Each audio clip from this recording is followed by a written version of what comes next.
B2 মন্দিরের ঘন্টা বাজাচ্ছে।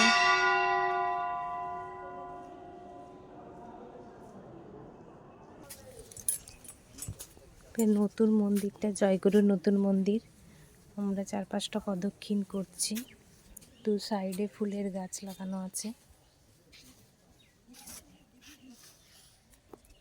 কপাক ঘুরতে হয় জানি না 100-200 পাক না 7 পাক।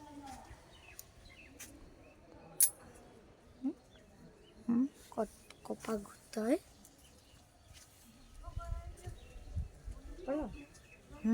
কপাক ঘুরতে হয় 3 বার ঘুরি। 3 পাক।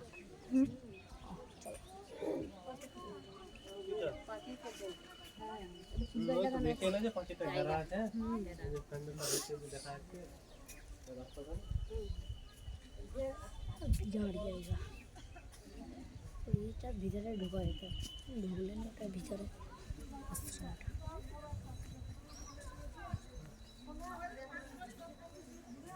চলো ঘুরো, আর ওদিকটা শহীদ আছে। চলো ওদিকটা আগে দেখে আসি। জয়গুরুতে তো মাটিতে লিখে। সেটাই, এত বুদ্ধি। আরে জুতোগুলো তো এখানে রয়েছে। ভালো হয়েছে, খালি পায়ে হাঁটবি নাকি? অনেক ভালো জুতো।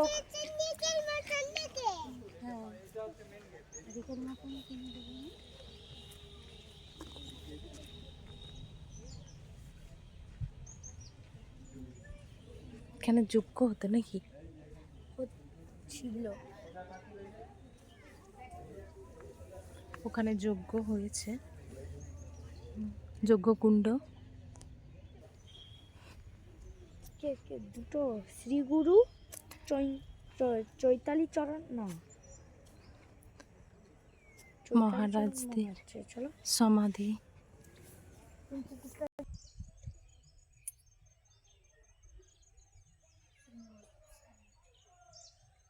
আবার নামবে না, যেখানে নিষেধ সেখানে নামবে না। আমি যাব, পতাকা তুলে নিয়ে চলে আসবো না, এখানে মহারাজেরা স্নান করেন। ছড়াই চলে আয় জয়গুরু মন্দির। জয়গুরুর মন্দিরটা নির্মাণ হচ্ছে। ওই চঙ্গাটা যে সারতে পেরেছে অনেক বলো।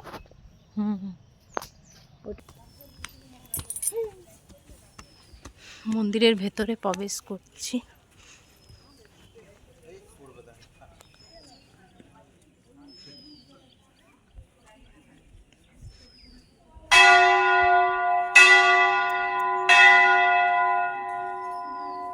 এটা ভেতরটা।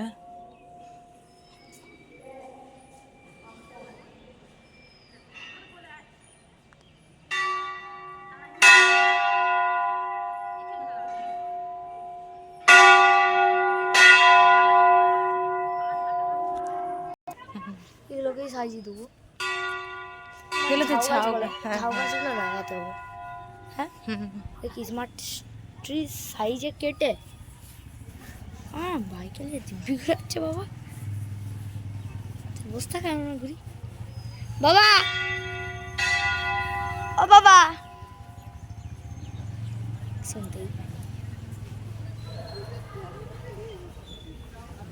ফুল তোলা তো নিষেধ নাই, তাহলে ডালিয়া হাত দিও না, হাত দিও, ফুল তুলবে না।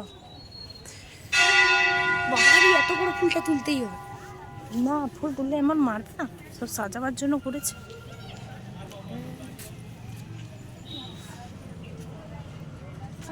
মন্দিরের 4-5টা জয়গুরু দিয়াতে প্রদক্ষিণ করছি। মন্দিরের 4-5টা আমরা প্রদক্ষিণ করছি।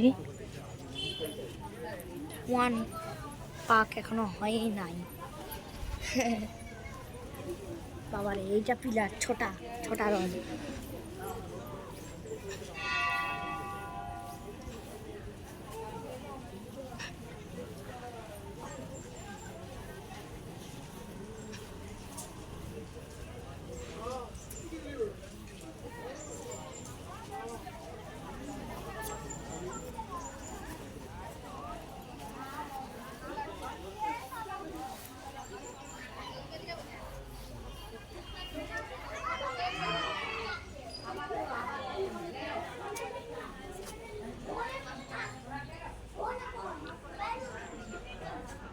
এই পাশে একটা দরজা।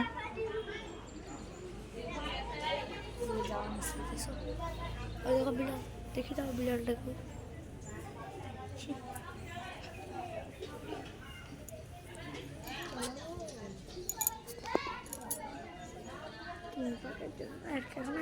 ওইখানে রন্ধনশালায় মহারাজদের জন্য রান্না করা হয়।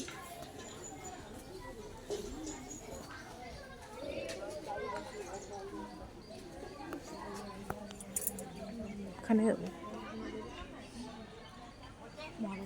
ওই পাশে থাকার ব্যবস্থা আছে মহারাজদের জন্য।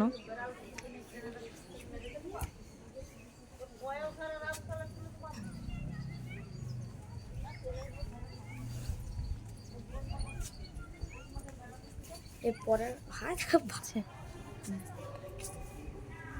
চলো এবার ঢুকে যাই। না এই তো সবে এক পা। আমি 3বার প্রদক্ষিণ করতে পারবো না। জয়গুরুর মন্দিরটা এই শেপের হবে, সেই স্ট্রাকচারটা এখানে দেওয়া আছে। টাটা বন্ধুরা, আজকে এই পর্যন্ত, আবার পরের ভিডিওতে দেখা হবে।